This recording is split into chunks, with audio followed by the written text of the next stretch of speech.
burlesque show with girls in nipple tassels and a flying trapeze. I'm sorry, but I'm gonna have to disappoint you. You should have read your program more carefully. If you came expecting liturgical dancing with new interpretations of the story of Moses, sorry, but I think you will be disappointed. You made an error during the booking process. But if you can't see me, I'm really happy that you achieved your intention. 'Cause it's all very well to live in the moment, but planning is important if you want to achieve your goals. And maybe have some savings when you're old. I am so fucking rock. I am so goddamn rock. I am so motherfucking rock. I work very hard for my rock and roll hair. I get it chemically straightened and I style it for hours. I work very hard for a rock and roll face. I've got the kooky contact lenses and the curly mascara. But there is something deeper inside, something that this mask I wear won't hide. I paid lots of money for this big piano and the fancy lights to make me look like Michael Jackson. I paid lots of money for this bohemian coat, and the fact I don't wear shoes is just an affectation. But there is something deeper inside, something that this costume cannot hide. Something from a distance you won't see, something fundamentally real. I am so rock, I am so motherfucker. Fucking rock, fucking goddamn rock, goddamn fucking rock, motherfucking rock, motherfucker. Hit me rocking on the piano, let's it go.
So motherfucking rock, don't you know you wanna rock it with me, rock it with me, rock it with me.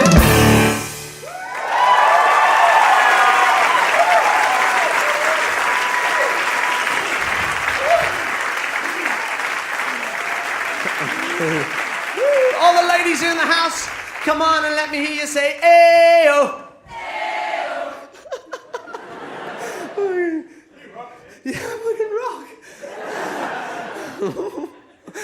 All the fellas in the house, come on and let me hear you say, whoop. All the ladies in the house, come on and let me hear you say, I'm not good with maps, but I have a highly developed emotional intelligence. Emotional intelligence.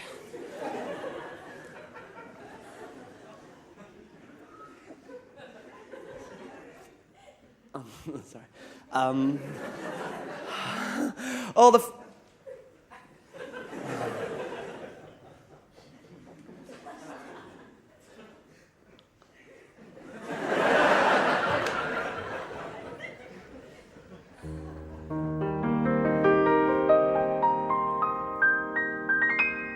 This is a love song. Your love for me is not debatable. Your sexual appetite's insatiable. You never ever make me waitable. Delectable, inflatable you. You don't have problems with your weight at all. You never steal food off my plate at all. I never have to masturbate at all. Unstoppable, inflatable you. You never seem to menstruate at all. So you're not angry when I'm late at all. I feel permanently fellatable, unpoppable, inflatable you. With you in my arms, I feel we could just fly away. With the right kind of gas, I might even try it someday. In this ocean of life, I'm never afraid I might drown. We could just float forever, whatever the weather, whenever my inflatable love is around. Your thighs and buttocks are so holdable. You always do just what you're toldable. And if we argue, you just foldable. Controllable, consolable you. My mates all reckon you are suitable. I took you round to watch the football. And Stephen Gary said you're rootable. Refutable, commutable you. You're never sensitive or tickly. When I rub you, my skin goes prickly. It's known as static electricity. Felicity when I'm kissing you. Your skin is so smooth, I couldn't afford you with hair. You have all the holes real girls have got, +1 for the air. Your problems are simple, I don't need my master's in psych to know if you get down. I just perk you right up with a couple of squirts with the pump off my bike.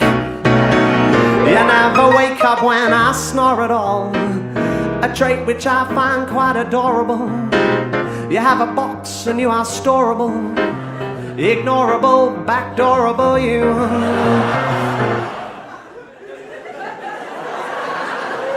Any sexual position's feasible, although you don't bend at the knees at all. Your hooters are so firm and squeezable, increasable, uncreasable you. You don't complain about my hairy back, or about the inches that downstairs I lack. You're not disgusted by my furry crack.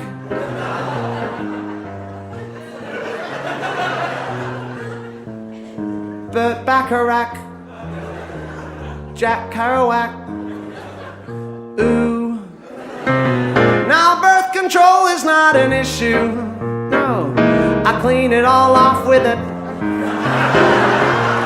I bet my jealous friends all wish you were insatiably, inflatably theirs. Yeah, piano solo me.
Thank you very much. Thank you. Hello. Hi. What's your name? How y'all doing? Good.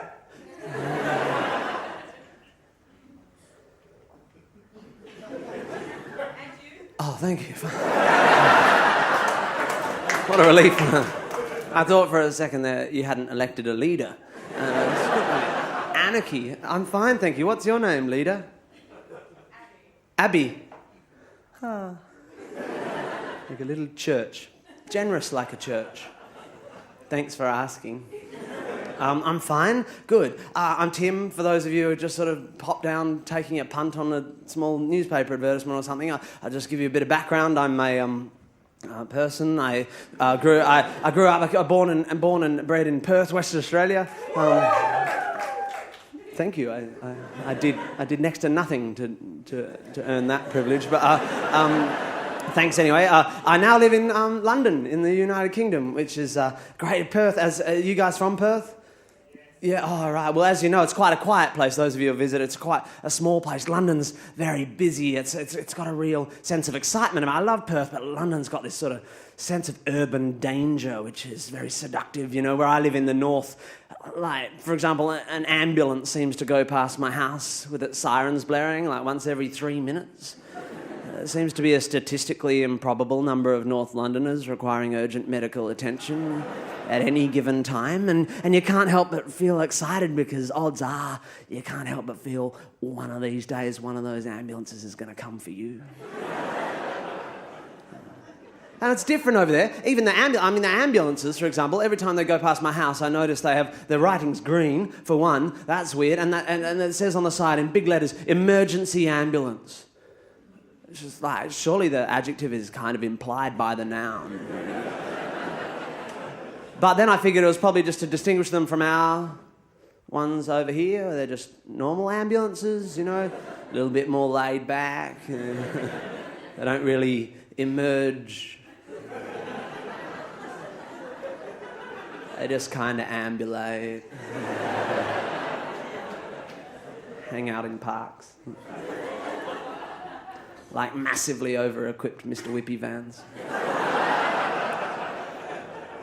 Everything's more complicated. They're taxis. You know, in Australia, you just have taxis. You just ring one and you get in it and you go somewhere. They've got all different types of taxis. The main one, of course, the famous black cab, you know, the English cab, and they're, you know, proper, and they've got proper English cabbies. And then there's got this whole other set of taxis called mini cabs. You guys heard of mini cabs? You've been to London a bit?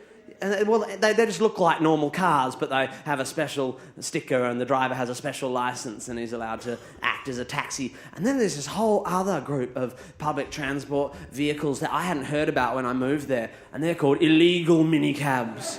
And they're just dudes in cars, and they're only cab drivers in the same sense that my mate Pete is a pharmacist. And as the name suggests, they are illegal. And they're a bit of a sort of scary thing in London. I'd never heard of them. But when I first got there, I was staying near Old Street Station, which is on the northern... Those Londoners, you know Old Street. I was staying on New North Road, just near Old Street. And I was walking down New North Road when I first got there, towards Old Street. And I came across a bus stop with a bus stop advertisement, you know, sort of 6 foot high. And it said, if you want to know how much an illegal minicab could cost you... You seen these?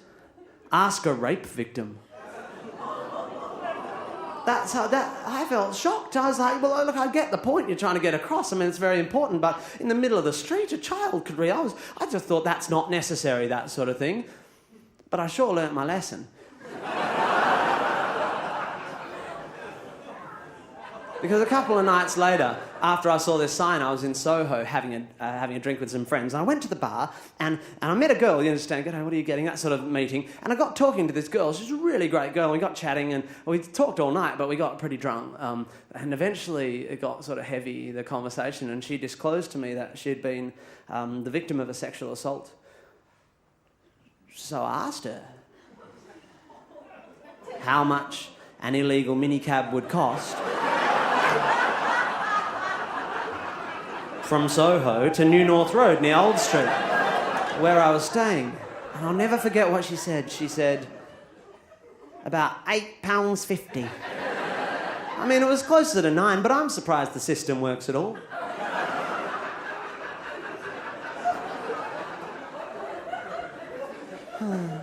But apart from the sort of ambulances and the dangerous public transport, London is great. It's definitely the place for me because, to be honest, I'm trying to get famous, and you know, celebrities belong in London. I think it's a great place for them to bring up the kids they've bought of poor people who live in less great places.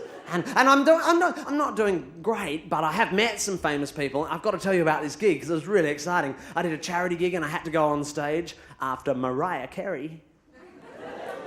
I came on straight after her and played Inflatable You. It wasn't deliberate, but it sure resonated with a poignancy that it hadn't before. But I was really nervous, as you can imagine. I mean, I was standing backstage watching this woman, one of the greatest pop voices of all time, just tearing it to shreds on stage in this tiny little dress going, and I was just thinking, well, how can I go on after that? You know, that's amazing. And this backstage dude came up to me and said, she's lip syncing. I thought, what a jip, you know. Suddenly the magic that is Mariah Carey kind of disappeared, and it felt like I was watching a sort of cheap drag show, but without the intrigue of transvesticism.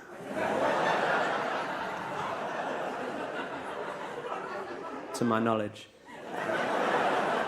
And also I thought, sure, Mariah, you're a professional, you have your reasons. Lip sync if you want to, but if you're going to lip sync, why would you do a Mariah Carey song?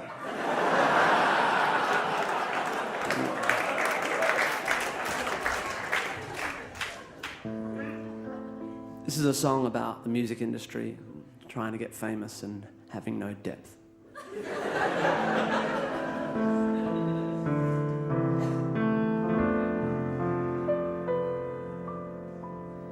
He doesn't have a problem with drugs, he just doesn't do them.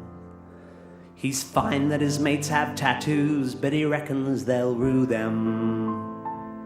He likes going to pubs, but he hates it when the music's too loud. He tends not to go to rock concerts cause he can't stand the crowds. But all he's ever wanted to be is a rock star on Rage or MTV. But he knows that it's not fucking likely. He just turned 30. He knows that he will always be a rock and roll nerd. He'll keep writing songs the world will never hear, and though they won't be heard, he'll just keep writing.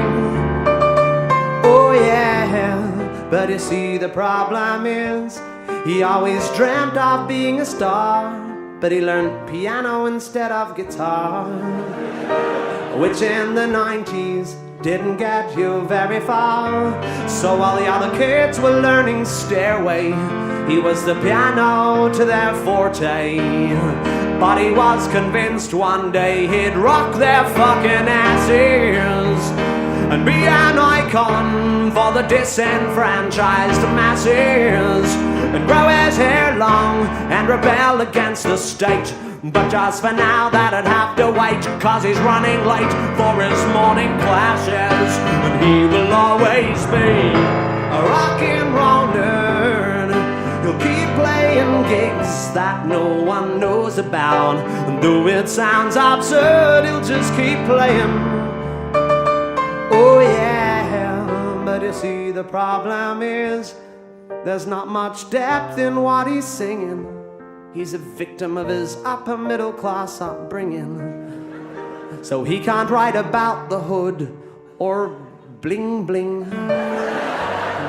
So he sits and imagines his girlfriend is dead to try and evoke some angst in his middle class head. But the bitch is always fine at 9:30 when they go to bed. And he's not spent a single night in prison. He has no issues with nutrition. He has no drinking problem and no drug addiction, unless you count the drugs they put in chicken. And marijuana always tends to make him cough. He doesn't look good with his t-shirt off, and when he tries to act tough, you can tell he's tricking now.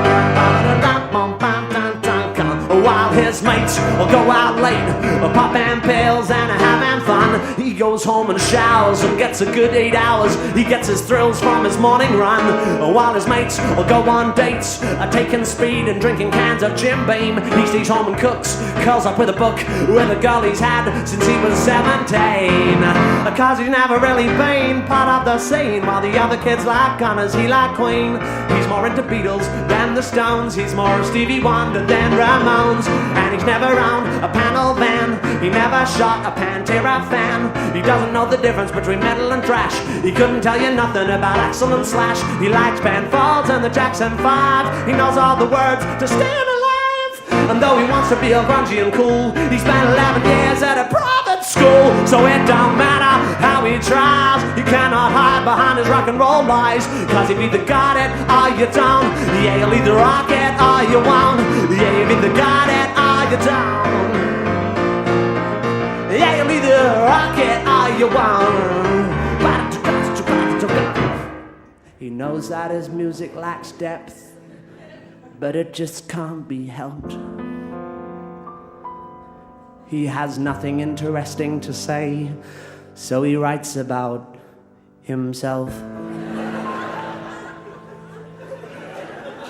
But he doesn't want to seem self-obsessed, so he writes in third person.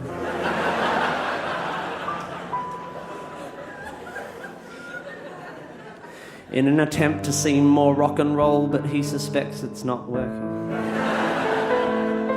And deep in his heart he knows he will never be Bono or Bowie. And even if he was quite pretty, with small pants like Kylie, he knows that he will always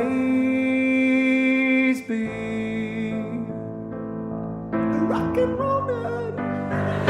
He'll keep writing songs the world don't care about, and though it sounds absurd, he'll just keep writing. Oh yeah, yeah, yeah, you can criticize him, but he won't care, cause he wants to rock, and he will never be deterred.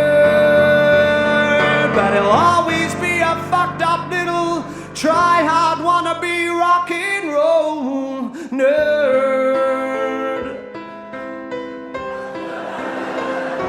A rock and roll nerd.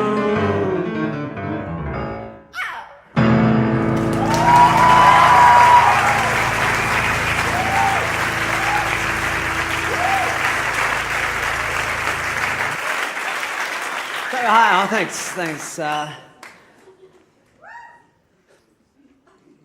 have a problem with stockbrokers. Is there any stockbrokers in the audience? I don't want to upset anyone. It's not. I don't have a problem with the job you do. I'm not even entirely sure what it is. But my problem is a grammatical issue.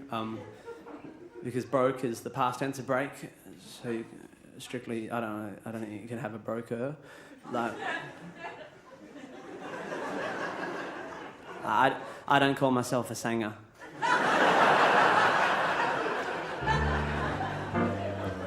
This is a song about the conversation I had with a stockbroker in a pub once. It's actually a beat poem. Cool, huh? It's called Mitsubishi Cult.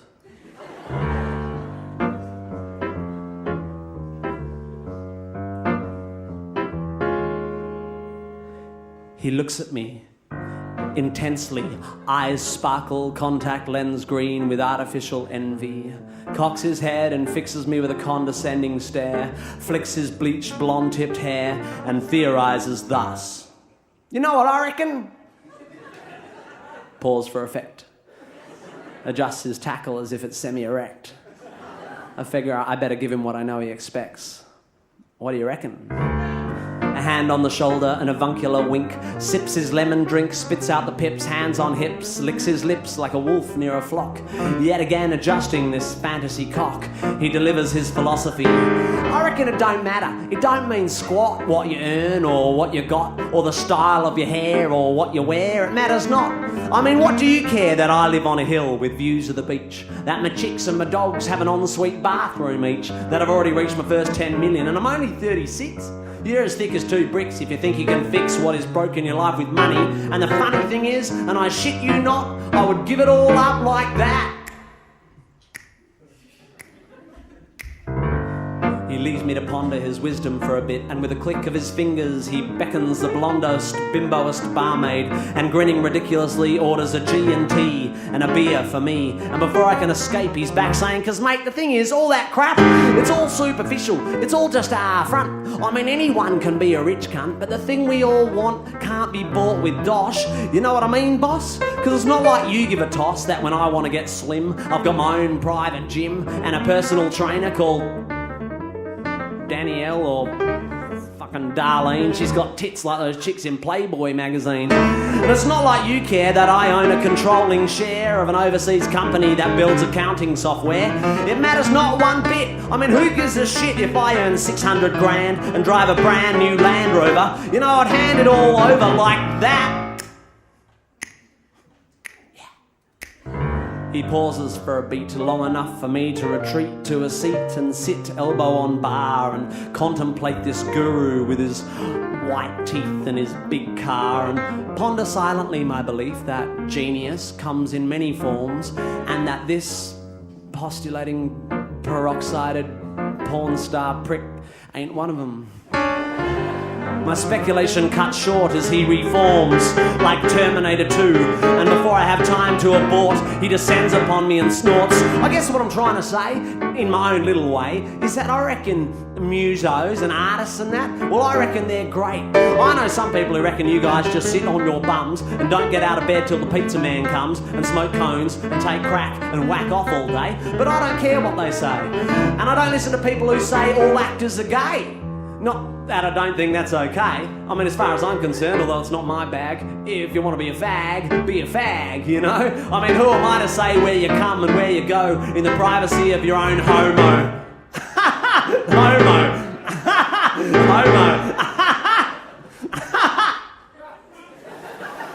He's shitting me now. And my eyes start to glaze, and through the haze of my anger, I notice his G&T is gone, and he's starting to dribble as he dribbles on and fucking on.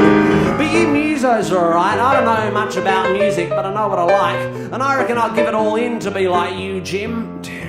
Because you might be poor in monetary terms, but what you earn spiritually, what makes you what you are, just means so much more than what you'll get from a really nice car, or a tennis court, or holidays in Greece, or a house on the beach, or stock market shares, or 31 pairs of Calvin Klein underwear. Do you understand? You are a wealthy man, and mate, I don't want to piss in your pocket, but I gotta say, before I get on my way, that honestly, and I'm not having you on, I reckon one day you could play piano as good as Elton John.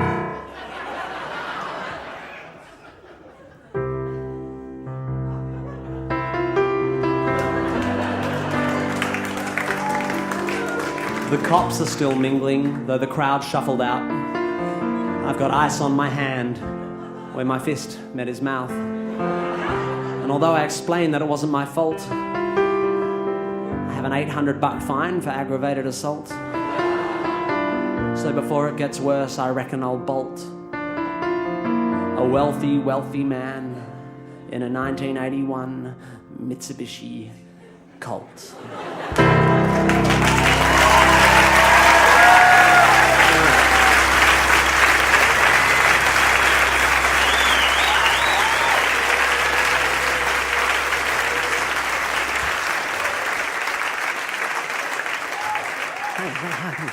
Hi.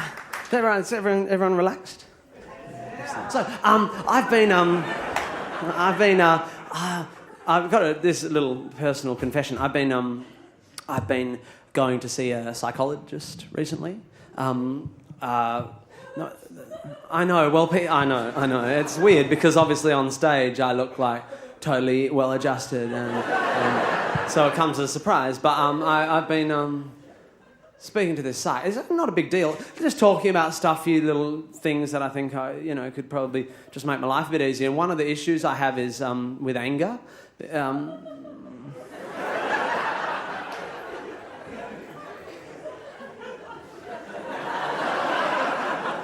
So I don't get angry. So the issue is not really an anger issue. It's that I don't know how to express anger, which is nice. It's nice to be diplomatic and stuff, but it comes from a fear of confrontation, I think. So I've been talking to this because I worry about what's happening to all the anger, that latent anger that I'm not expressing.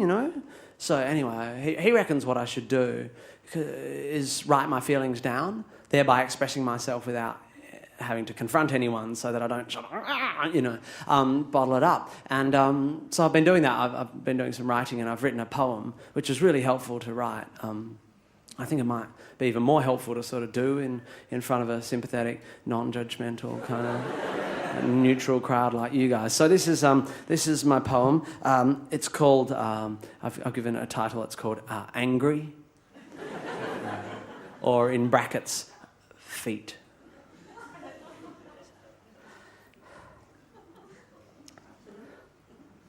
A bit nervous because it's like a bit more personal.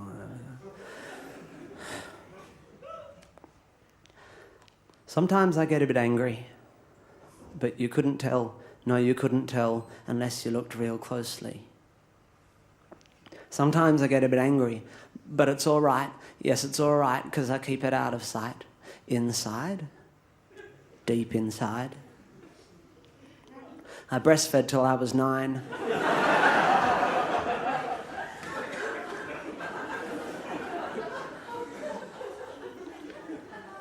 Which my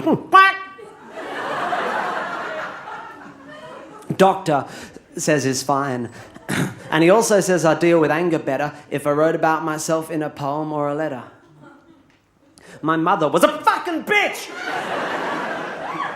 Caring lady. She taught me all I know. Although I was a little slow, she never gave up. She never let me slap down. Although she spent a lot of time at the neighbour's house when my dad was out of town. I didn't walk till I was 7. Or talk till I was 10, but neither did Napoleon, according to my fucking doctor, who has certificates in frames to substantiate his dodgy fucking claims. My father left my mother for the love of a poontang another, and I have a bastard brother who I've never really known because my dad moved up to Sydney and he doesn't have a bullshit, you fat cunt. Telephone. In primary school, I had trouble making ashtrays. Friends. An issue which has become somewhat of a trend, the origin of which I cannot pretend does not perplex me, although my fucking doctor says it's cool and that loads of fat Brits... Shut up, I'm not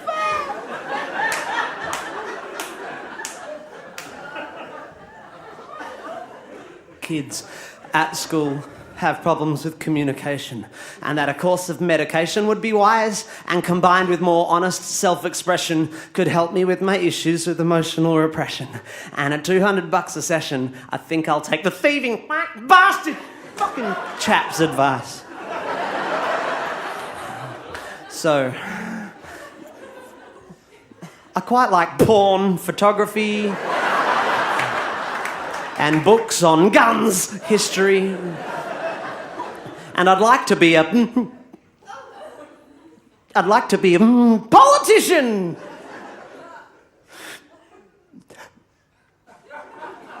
Vet.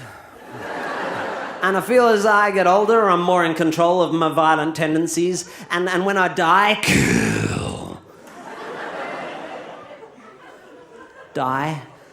I'll have no regrets.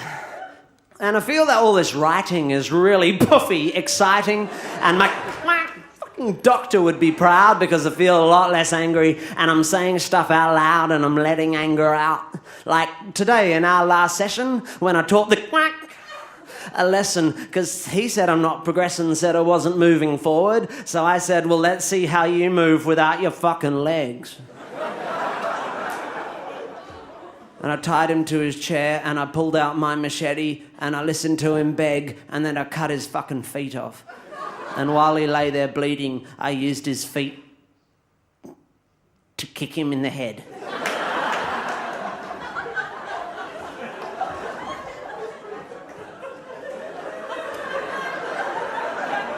Thank you, giggling cunts, very much.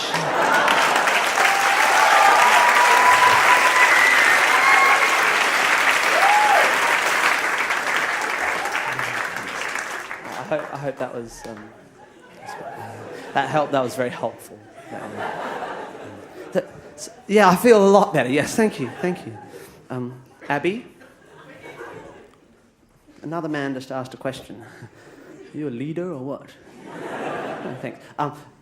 It's funny actually. I sometimes, because there's a bit of language in that piece, and I got a letter recently from a woman when I was performing in Perth saying that she didn't see why I had to use such crass language, and I wrote back sort of explaining that language changes. You know, our whole vernacular is different, and the moral standards change, and that these words are in common usage now. And I cited this. It's a true story. I saw on the front page of the Australian newspaper the word "fuck." Like on the front page of the paper. I mean, things have changed, and all I had to do to get away with it was spell it F***K. It's really weird that a little star could be enough to soothe our fickle outrage, you know. Anyway, because the F***K is so commonly used these days, it actually these days means fuck. More than fuck means fuck. It's almost a counterproductive disguise. It's like a pedophile wearing brown-tinted aviator glasses when he goes to the pool. If anything, it makes him look more like a pedophile.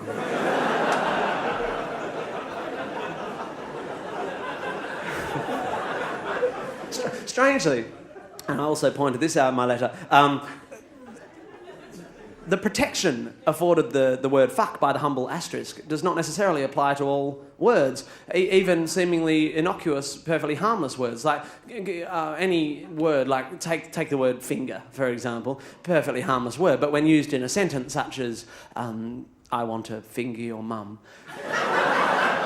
it could be construed by some censors as deemed offensive.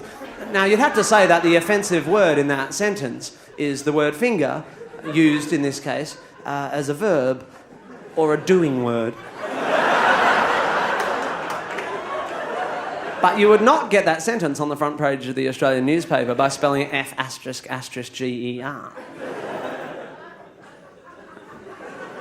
And that's because it's the context in which the word is used that makes it offensive. In which case, you might be better off spelling the sentence, I want to finger your M***.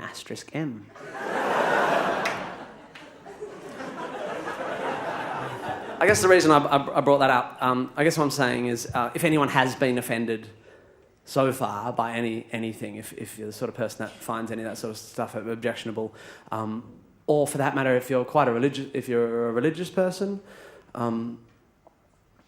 might want to pop out for about 5 minutes. This is a song about anal sex and God.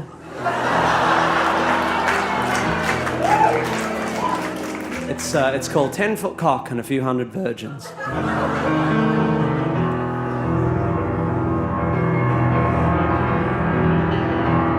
So you're gonna live in paradise with a 10-foot cock and a few hundred virgins. So you're gonna live in paradise with a 10-foot cock and a few hundred virgins. So you're gonna sacrifice your life for a ride on a UFO. And when the Lord comes down in his shimmering chariot of salvation, you're gonna be the first to know. Oh. And so if God was there from the very beginning, he invented men and women, then he also invented wanking, then he said wanking was sinning. So now if I'm feeling randy, I'm not allowed to hand shandy, but having sex with my family, that is just fucking great. It's all there in Ezekiel 8, just before he opens up his big pearly gate and says that it's a sin to take it up to date, even if it's great, even with your cowboy mate.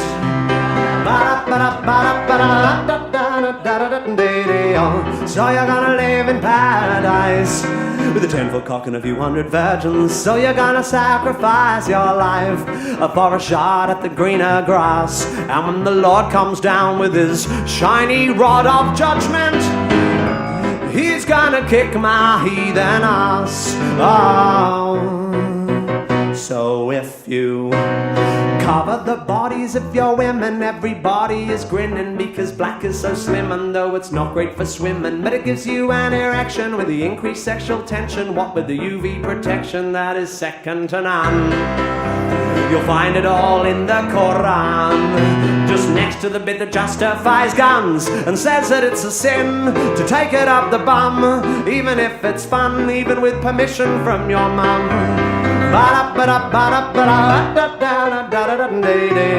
So you're gonna live in paradise with a 10-foot cock and a few hundred virgins. So you're gonna sacrifice your life for a shot at eternity. And when the Lord comes down and I haven't done my penance, he's gonna disembowel me. Oh, you say that if I stumbled on a watch, I'd assume it had a watchmaker, that a muffin presupposes a baker, so we must agree sooner or later that this proves there's a creator. So if I put my foot in a stinker, you'd assume the existence of a sphincter, thus you don't need to be a great thinker to conclude that God's a bum, which negates the words of Genesis 1, which make him out to be so much fun, until Adam succumbed to temptation, and then his only son got nailed to a gum, or the Middle Eastern equivalent, which suggests that God's omniscience is nullified by his ambivalence, unless it turns out that he's impotent, and if God can't get a boner, I guess that explains the plethora of huge erections in his honor, because we all know a steeple's just a subconscious compensatory manifestation of a huge stiff penis, and still he tells us that it's heinous to stick a penis up your anus, even if you're famous, even if you're good at tennis. So you're gonna live in paradise with the 10-foot cock and a few hundred virgins. So you're gonna sacrifice your life for a ride on a UFO. And when the Lord comes down with his big, stiff, slippery rod of judgment, oh, I'm gonna be the first to go. He's gonna send me down below. He's gonna whip me like a hoe. Do you really think so? I'm gonna be the first to go.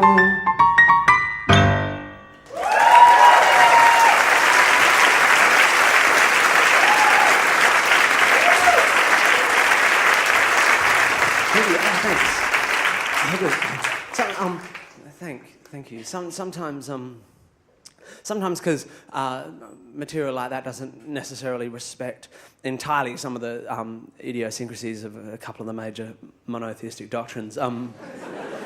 People make the assumption upon listening to such material that I'm not religious myself, which is pretty spot on. But sort of beside the point. I don't want to be divisive, you know. And besides, I think you can be spiritual. I think you can have a deep sense of spirituality without actually adhering to any of the major religions. As it turns out, I'm not at all spiritual. I've just got this real sense of emptiness.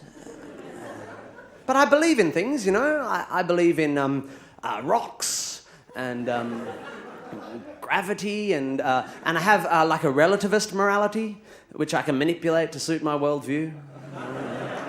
So that I can justify group sex for example, whilst abhorring group prayer. Works for me.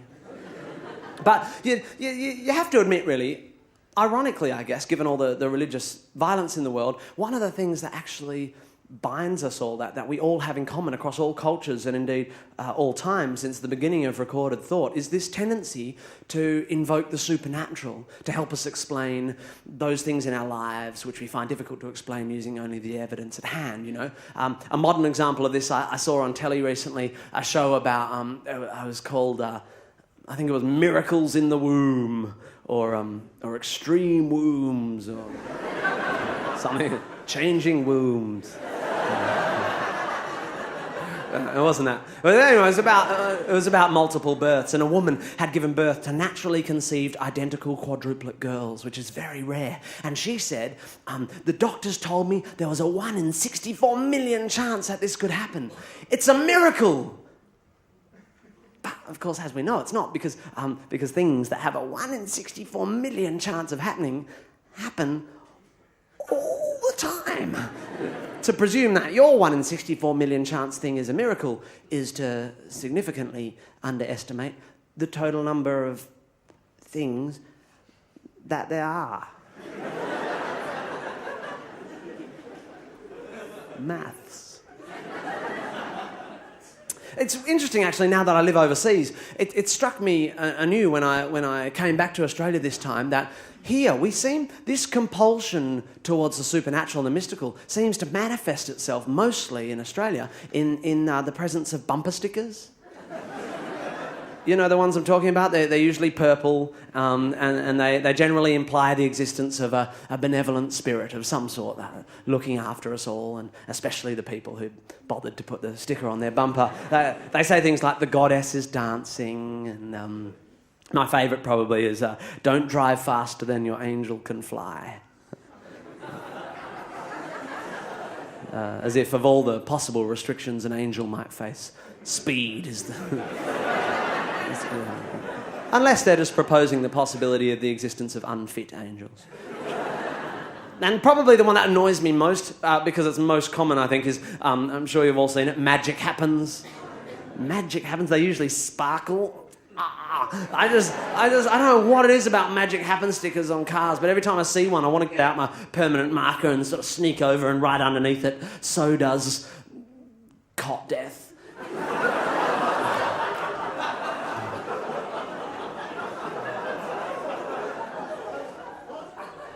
Under which a spiritual person with their slightly more ephemeral marker might choose to write something like, yeah, but sometimes the magician has to do bad magic in order to, A, test our faith, or B, for the purpose of a greater good. Under which someone like me, with their permanent marker, might choose to write something along the lines of, fuck off.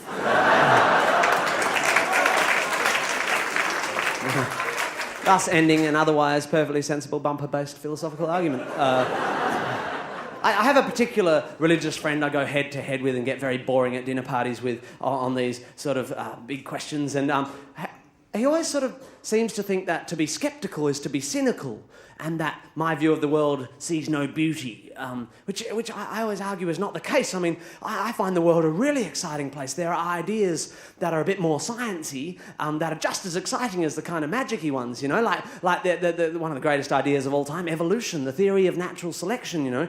Not only is it, how would you say, right... I'm just practicing my timing for my American tour.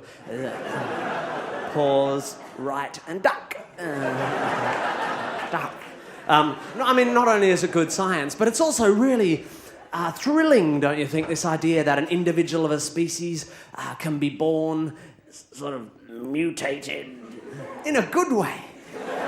And in the moment of that individual's birth, it holds within its genetic code the potential for its entire species to take a huge evolutionary leap forward. It's amazing. And I always think, what would life have been like being one of those individual mutant freaks? You know, what did the other kids think? Imagine being the first dude ever to have feet. I reckon that would be really tough. And also, what I wonder is, how did these individuals with their new bits, like, how did they figure out how to use them? Did they just stumble upon their potential purpose one day, just accidentally, you know?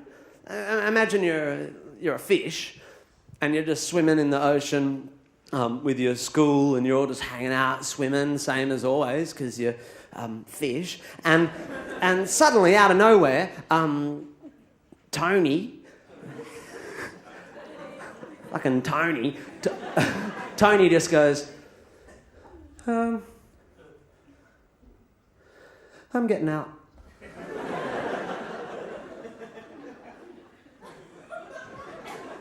Yeah, I'm freezing. You're a fish, Tony. Yeah, well, I'm a cold fish. I just want to pop out for a bit, you know, maybe lie in my towel. I'll bring you an ice cream. Yeah, don't bother, Tony, you're a freak. Come on, school, let's go. Let's ostracise him for being different. Yeah, let's ostracise him. Tony's a freak. Let's ostracise him for being different. No, don't ostracise me. I'm just a little bit different. Oh, bugger you then. I'll show you guys.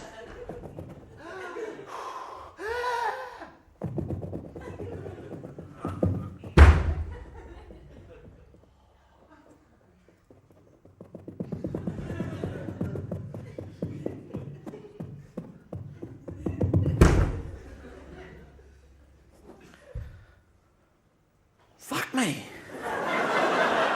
Those are going to come in handy.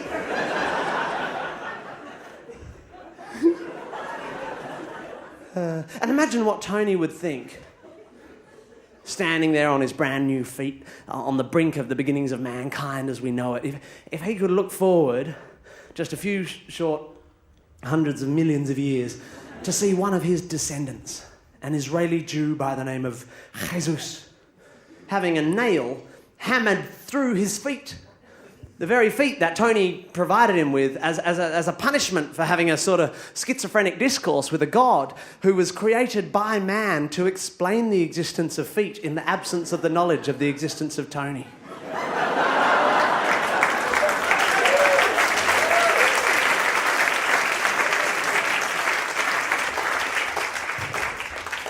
I think that would blow his little fishy mind. This religious friend of mine, arguments often end with him telling me that I'm not very open-minded. And because he's my friend and I respect him, I've written him a song. It's called If You Open Your Mind Too Much, Your Brain Will Fall Out. Which I think is brilliant. It's so clever. Unfortunately, I didn't come up with it myself. I read that in a book. So to avoid copyright issues, I've given it a subtitle, which is, Take My Wife!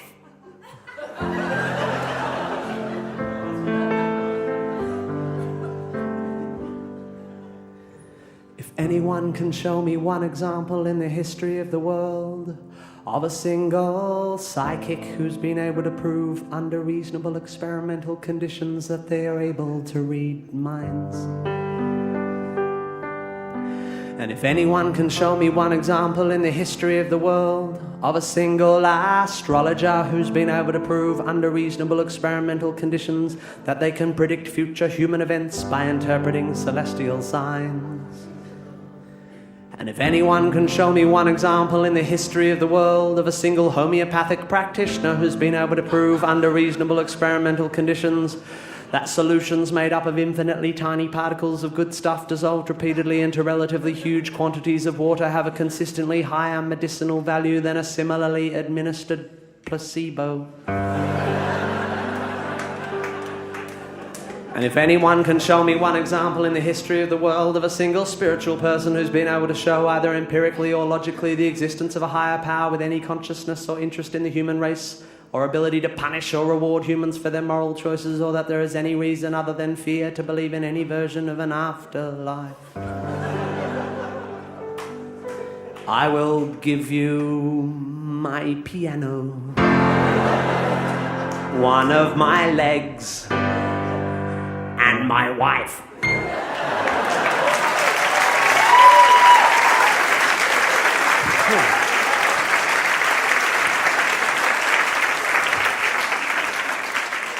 think it's important.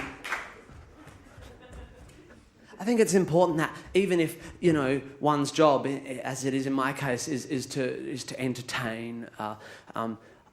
It's such an honour to have an audience like you watching me for hours and hours on end, I think sometimes that I should respect that honour, I guess, by trying to do something with a bit of a message in it, so it's not purely entertainment, but that is something that you guys can take away, and in some way, it's a grand aim, but in some way that maybe I could contribute to the betterment of the world, you know.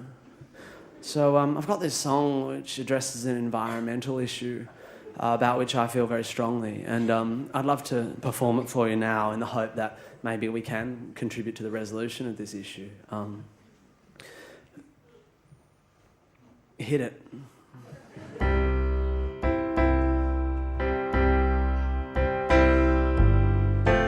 Take your canvas bags when you go to the supermarket.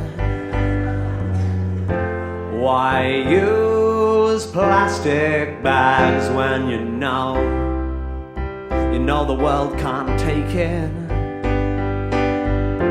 Take your canvas bags when you go to the supermarket, market. Don't you use those plastic ones, no. Don't you know that you'll feel better for it? Take your canvas bags, take your canvas bags. Take your canvas bags to the supermarket. Take your canvas bags, take your canvas bags. Take your canvas bags to the supermarket. Take your canvas bags, take your canvas bags. Take your canvas bags to the supermarket. Take your canvas bags. Take your canvas bags to the supermarket. Break it down. Take your canvas, take your canvas, take your canvas bags to the supermarket. All the ladies in the house, come on and let me hear you say canvas. All the fellas in the house, come on and let me hear you say bags. Yeah. Take your canvas bags, take your canvas bags. Take your canvas bags to the supermarket. Just think about the world and how the world would be fantastic if we could get rid of all the plastic. We just need to get enthusiastic, organise a competition, gymnastic, or a bag-making comp at your school. Fuck it, make it interscholastic. Canvas is for everyone, whether you be rebellious and iconoclastic, or conservative, or ecclesiastic. I don't care if you're loud and bombastic, or quiet, or virtually monastic. Sober, or on the floor spastic, a yoga master, or completely inelastic. I'm not trying to be ironic or sarcastic. Do something drastic. Take your canvas, babe. Take your canvas, babe.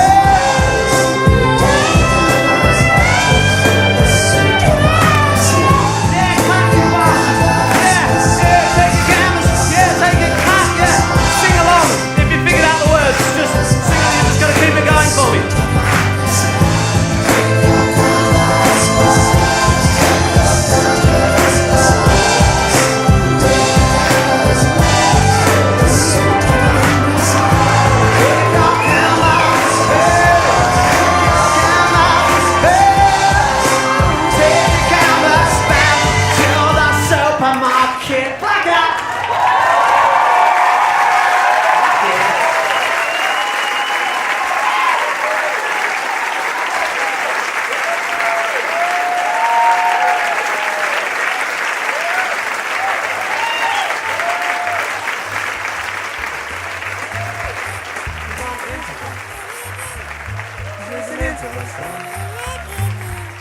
This is an interval song.